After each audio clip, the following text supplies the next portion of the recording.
Kelly, Yes. I'm stoked to have you back in the podcast studio. So happy to be back. Tagline Podcast 2.0. We got the revamped studio. We have a lot of fun to talk about, and I'm super excited to hear about your journey since the last time I had you on. So, what has life in real estate been like for the last year? Man, a lot has really picked up. It's been quite a wild ride. 2 years in now, which feels like eternity. You just celebrated 2 years, right? Like yeah. This month? That's yeah. amazing. So I feel proud, of course, and I mean, just looking at all the families I've helped, I feel really I don't know, it just feels really good. Yeah. Last year, I was just doing whatever I could to get my hands on any real estate anywhere at any moment, right? Which I think you have to do, right? To kind of just get your feet wet, just dived right in. And I was doing all the things. I was doing all Everything. the things, and I was super stressed out. And this year, it's actually it was really intentional to just focus on, I guess, just a little more quality, and kind of being able to work with people who really want to work with me. Right. And less chaos, a little bit more structure, and a little more freedom of like what the business is going to look like. Yeah. Good. Yeah. I love that. I mean, it's still early, Yeah. But yeah, it's been great. I'm not going to say I haven't been stressed. I mean, there are those moments where you doubt yourself, I think, like anyone does. Yeah. And that's normal. Yeah. It's part of the process, right? You're still fairly young in the career, Yeah. but you've come so far. But reverting back to year number one, Yeah. the biggest highlight, what was that award that you won again after year one? Rookie of the Year. Hell yeah.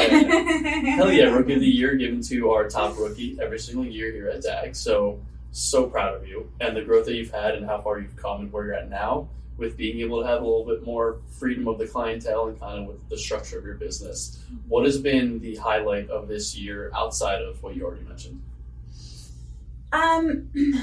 Honestly, I think just building on the relationships that I already have. Mm-hmm. And I think the last time we talked, I even talked about how that was something that I really wanted to focus on and nurture. And just this week, I went back to one of my buyer's properties, and they invited me over for like a family dinner and sunset. And it was the most incredible thing. Walking the property with them. It's a big family. So I got multiple tours. And just the gleam in their eyes, they're just so excited to show you everything that they've done, and they're living their dream. Yeah.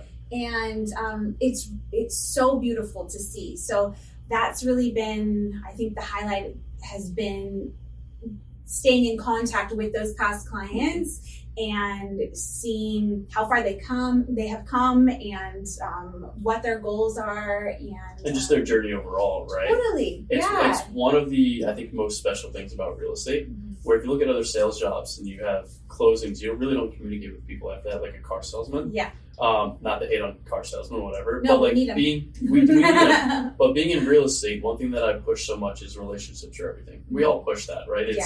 It's the power of who you are and what you do and what you can accomplish. And so much so to where I'm going on 4 or 5 years with relationships from clients where got their first home, went to their weddings, had their first baby, had their second baby, gone to birthday parties, gone to baby showers, all the things. And it's like, how is this happening in such a short period of time? Yeah. But I probably have a good 7 or 8 sets of clients where I'm at, like, I just got another invite for one of my past clients' 3-year-old birthday party in December. And it's just one of those things, and that's only going to be 2 years since we met. Yeah. But so much has happened, and this family is amazing, and all of them are. But I think what gets overlooked is the power of the relationships we build in real estate and how we can nurture those relationships as long as we can without focusing on like, okay, this is a client, this is a potential seller, blah, blah, blah. It's more so, where can this relationship go as friends now? Yeah. And I think that's one of the biggest powerful things about real estate. Yeah, it's beautiful just to see how people are evolving from, it could be just a simple transaction, we could walk away, or, we can make it something more. So. Yeah, and hopefully, again, right, we're not always going to have the best relationship with every single client. Sure. But the goal is to always not just be a transactional person. With your second year being a little bit more detail focused with your clients, what has been one of the biggest challenges for you this year? I think this has been my challenge, honestly, since I started. I get really emotionally involved. Okay. And I'm just naturally an empath, and I can't help but take on everyone else's pain. You're the emotional support strategist for that, so. Yeah, okay. Yeah. So, we in our business, we become therapists, right? But we're problem solvers, and sometimes people are going through a lot, and they are really feeling out of control, and we kind of come in to help them find a landing space and help them work through so they can move on in their lives. Help them go from chapter to chapter. Yes. Be that sounding board, because often they don't have that. Right. Is there a specific example from this year where it was a little bit more emotionally challenging, but because you were the rock and the person that helped them through, where it was like one of those exhausting transactions, but it was necessary to play that role? Yes, absolutely. Yeah. It was a client whose parents had passed. The house was left to her. She was the trustee. She had a really difficult relationship with her sister, who was not the trustee, but was still, of course, involved. And it was really hard. It was really, really hard on her. She had moved into the home. It was hard for her to leave the home. It was her family, her childhood home. Right. So, so getting her to, giving her the tools and helping her work through that to even just get out of the house was challenging. So, getting an estate sales person in there to help, getting the junk haulers. Yeah, all the things. Yes, I literally helped her take things to Goodwill. And in the meantime, she had so much pride in the home. She wanted to keep the landscaping up. And then she moved and she needed somebody to help with the landscaping. And so this is where I do too much, right? Because I was like, I'll do the landscaping. I remember you posting videos that you actually went to the property. Oh my God, I'll do the landscaping. I'll scrape your fish pond. Like, I don't even know. I got in so deep. So I'm learning how to navigate things like that, right? And find my boundaries and where does my business stop and where do we hire somebody else, right? So. Yeah, no, that's important. I think we always want to go above and beyond. Yeah. But sometimes, to your point, like we don't stop to think about our limits of where we should draw the line. And again, we are looking out for our clients' best interests and how we can most effectively help them. But there are those times where it's like, I got to pull back and either hire someone or get them to hire somebody else to do certain things like landscaping. But power to you, right? You went from real estate to blue collar overnight. Oh my gosh. Great. But you know why I did it, Lou? Because I told her I would. Yeah. I told her when I went in on that listing appointment, I said, I am going to do everything to help you on your journey here, make it to the next point in your life. And I'm true to my word. So and that's important. I did. You went above and beyond. Kind of killed me, but I'm still here. You're still here. Hey, you know what they say, what doesn't kill you only makes you a better realtor. Yeah, sure. I love that for you. So obviously year 2, what you're like heading into year 3 now, because it's funny how your year starting kind of lines up with the end of the year. What is ahead for Kelly's year 3 and like what are you most excited about?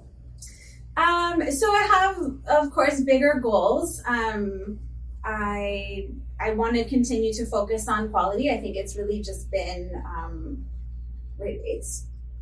it just feels really good, you know, to work with people who are referred to you or, people that don't belittle you or people that don't look down on you. Right. Or people don't try to control you. Totally. And I think that's something that's important to attest to because a lot of people don't understand what we do deal with as realtors when it comes to specific clients. Yeah. And clients thinking like they're our boss in a workplace. And they can be challenging and frustrating and difficult. And at times it's like, if you are a realtor that doesn't have much business, is you don't really have a choice. But at the same time, everyone needs to know their healthy boundaries of like, this isn't the client for me. And it sounds like that's kind of where you're at in your career. Yeah. Yeah, absolutely. Yeah, I definitely, I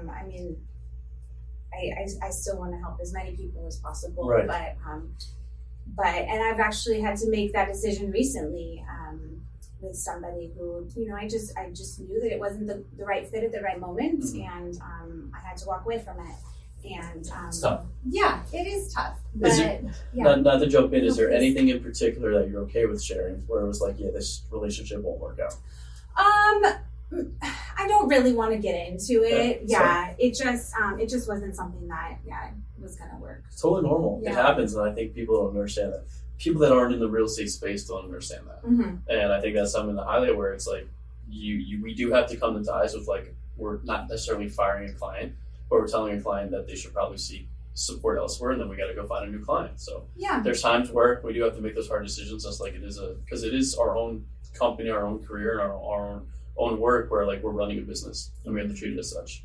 And I know, as we've already mentioned, I know how much I give to a transaction, and I just knew that it was not going to work out for me because Yeah, and it's tough. Like, we have to have pride can kill you, but it can also help you preserve relationships where we know how we do or don't want to be treated. Mhm. So, it's very okay with saying, like, hey, this isn't the right fit. Yeah. So that's fine. Okay. Well, so outside of real estate, what else has been new in the world of Kelly? I mean, not too much. I started lifting weights only once a week. I mean, I'm no Lou over here, but I lift weights with a couple other moms once a week, and I love that. I love it. That's it's so awesome. very new to me. I've always been, I love power walking. I love yoga. Like, that's my jam. But I'm getting a little older, and like I can tell that my body's kind of craving something different. So that's been a fun little adventure. So how's that experience been? What's it been like? Like, what's been the high and the low, and how challenging is it compared to what you're used to doing from a health and wellness perspective? I mean, my coach is amazing. So if I'm having a rough day, he won't push me too hard. He's very nice to me, which I guess can be good and bad. But it's challenging in that I have to find a focus that that it's very different. Like in yoga, for example, yes, you have to find your focus. That's very, very different. Right. This, if I'm doing like repetitions of something and my mind starts wandering and I'm starting to say, I don't want to do this, my head's going elsewhere, I literally just have to find a point in the ground and just focus on my breath. So I guess it is pretty similar to yoga, but I get in this weird zone. Yeah. That's what's different. That's huge. And to the yoga point, right? Yoga Pilates is more of like a calming Zen space. Mm-hmm. Well, not so much Pilates, depending on what kind you do, but yoga for sure is a little bit more slower. Mm-hmm. But when it comes to lifting weights, it's more of an energetic endorphin focus, Mm-hmm. where when you channel that, it is like a mind to muscle thing. So Mm-hmm. you know how I am with fitness, right? I love hearing that. What's is there an ultimate goal behind it, or just like a consistency kind of thing? Just consistency. Yeah, he's always throwing new stuff at us, and we're trying, I don't know. I really love working on the upper body stuff because my legs have always been strong. So upper body and core, of course. Love that. Would be nice, but I don't know. It's exciting. Again, right? I think having new goals and new challenges is important. Yeah. Like with every stage in life, with every year in life, no matter who you are, no matter how old you are. Mm-hmm. In terms of real estate and life overall, Mm-hmm. what do you think real estate has done for you to get you to this point Mm-hmm. with the direction that your career is headed? What's been the highlight and overall best part for real estate for you? I mean, definitely, like I mentioned, nurturing the past relationships, creating new ones. Obviously, monetarily, it's nice. I mean, I took my family to Hawaii over the summer. That's amazing. Which was incredible. We had never been there as a family together, and to be able to do something like that, it felt really, really cool. Yeah, that's empowering, right? It totally so was. Good. Yeah. And I think that's something where it's a tough fine line to walk, where people are realtors are all about money and this and that, and it's we're really not. Mm-hmm. But when it comes to the opportunity, because we don't have a secure paycheck, is the ability to work as hard as we do for the opportunities for stuff like that, where we don't have a ceiling monetarily. That's why we do it. The ultimate payoff of what we can or can't do. Last summer, I took a solo trip to Spain for 12 days, and I just said, I'm out of peace, because I was able to. And I think with the freedom and ability to do that, that is empowering, knowing that what you're doing, where you can go for a couple months without a paycheck, ultimately pays off for where you get to. Yeah. That's exciting. Yeah. Hawaii, where's the next trip? Oh gosh, I don't know. I need to plan it. Maybe like Costa Rica, because I want it to be like family friendly. Right. And I think that would be kind of a fun little adventure. We have bigger adventures, but I think those are years out. Yeah. Eventually I want to go to like New Zealand and South Africa. That'd be cool. But yeah. That's exciting. Baby steps. Yeah, baby steps, right? Rookie of the year to star to whatever you want to do by year 3. So kind of going back to being Rookie of the Year, and when we first started this process together, when you joined the team, we talked a lot about the balance between being a wife and a mother with the kids and the family and real estate. How's that balance now compared to when you first started? Yeah, I would say it's a little bit better, a little more, meaning like I'm with my family a little bit more, because I'm not, and maybe you shouldn't listen to this part as you're one of my coaches, but like I'm not pushing myself to like have to do all the open houses every single weekend, and I'm able to be a little bit more present with my family, which has been really, really nice. But I want to jump in right there real quick, please. because I think the important note to that is you do own your own business. When you right, we're independent contractors. The beauty is that you've gotten to a point where you can work to the level that you want to work to. And that's all we want for everybody, right? We don't need to force everyone to do 20 plus deals a year. We want everyone to do what they want to do that makes them feel comfortable and happy within their life, where they can spend their time of leisure however they want to do. And that's the beauty of real estate. We can't tell you when you can or can't take days off. We can't tell you how many deals you have to do. All we can do is help coach you to the goals that you have for yourself.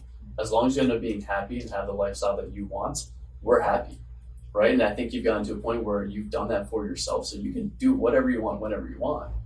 So when it comes to stuff like that, I think that's the beauty of being in a career like real estate, where it's like, you can take off to Hawaii when you want. You can take off on a weekend. As long as you're fulfilled with where you're at in your career and you've established yourself to where the business is still coming, maybe just not 20, 30 deals a year, which is not something that you aspire to be or care to be, or at least right now, then it's fine. It's all good. I think that's the beauty of it. Yeah. That's what people miss. Yeah. People don't understand. Yeah. It's good though. It feels good, and it's and my children are still my biggest cheerleaders. You know, they will support me and my husband too in doing as much real estate as I want. Really. Especially if you can pop out and take them to Hawaii or Costa Rica or New Zealand or Switzerland, wherever you want to go. They're like, go where? Go close a couple 2 million deals. I love that. That's exciting. Yeah. So. That's good. That's great. Cool. So in terms of like, obviously, you've been with DAG since you've been in real estate. I have too. I've said it many times, and I'll say it, I'll scream it from the rooftops. I'll always be biased to DAG for one, the life that it's given me. 2, where Dean and Apro have brought me to, like with my personal life and career and all the opportunities I've had. With you being in for 2 years now, me going on 5. What are some of the highlights that you continue to see with the team from a growth perspective that makes you want to stay with the team? I mean, everything, the whole reason I joined the team is just the constant support. I actually brought one of my girlfriends onto the team about almost a year ago now, and she's killing it. Yeah. And it was so easy for me to tell her about the team.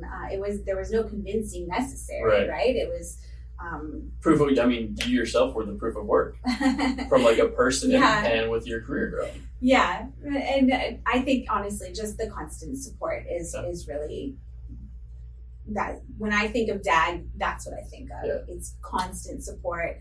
We're all cheering each other on constantly, no matter how many years you've been in the business. It's just really a beautiful thing, and I don't think you get that everywhere. I can guarantee you don't get that everywhere. Some places might be close, but most places no. Going on 2 years. Yeah. I want to rewind back to when Kelly just got her license and just got into real estate. Compared to what you thought it was going to look like compared to where you are now. Talk about that difference. I mean, I think everybody thinks that real estate is going to be, I'm not going to say easier, but like, I definitely didn't foresee the level of stress that comes with it. For sure. And I think for me, because I'm so emotional, or I get so emotionally wrapped up in my clients, emotions, that's where my stress comes from. Right. I mean, I wake up in the middle of the night thinking about real estate, or wake up first thing in the morning, I think about real estate. So, that was the hardest thing to really, and I think I'll always, work on that. Yeah, and I think it's important to note that like we all have to always be in a growth state. Mm-hmm. And if we're not, and we end up being those realtors that are in the industry for 20 years, I've been doing this for 20 years, is that's when you become the person who lost a step. Yeah. And we always have to be in a growth mindset. And I think luckily with having 100+ agents on the team and having continuous training and support we're always trying to stay one step ahead because of how large the team is. Yeah. So I think it's beneficial. It's definitely not what people think kind of coming into it. It's not selling sunset. Mm-hmm. It's not HGTV. It's not all the fun, fancy cars and not all the mega million mansions all the time. Sometimes it is. Sometimes it's the shitbox fixture that needs a lot of work and can only sell for cash. So I think it's definitely one of those things where you have to have a growth mindset and you have to have very thick skin. Very thick skin. So. Absolutely. Yeah, and I think that was another thing that I didn't really consider. And you have to have a lot of grit and hard work. Yeah. It's not something that is really going to come easily to everybody. So, but I think as long as people ask me how real estate's going, right? And I always say, as long as you work really hard, of course, expertise is totally important. For sure. So you have the expertise. As long as you have that, you work hard and you care, you're going to be great in real estate. That's a great line. That's fire. That's a tagline. I love that. Last question before I let you go. From the time you started to the time you are now in real estate, what is one piece of advice you could give based on your career so far? Definitely start off on the right foot. Don't just wing it. I know a lot of agents who, I'm gonna, kind of try it on my own, and that might work for some people. But the training to get you up to speed is paramount. For sure. And maybe if you do it on your own, you'll get like one transaction a year for a little while. But I mean, I'm looking at 21 transactions in 2 years here, and damn girl, flex it. And that's because of Dad. Yeah, love that. Yeah. So proud of you. Thank you. I'm so happy that you sat down with me to join us for another session of Dad Life Podcast. And we're going to do this again soon, and I can't wait to see where you're at going into year 4. Thank you, Louis. Love you, girl. Love you.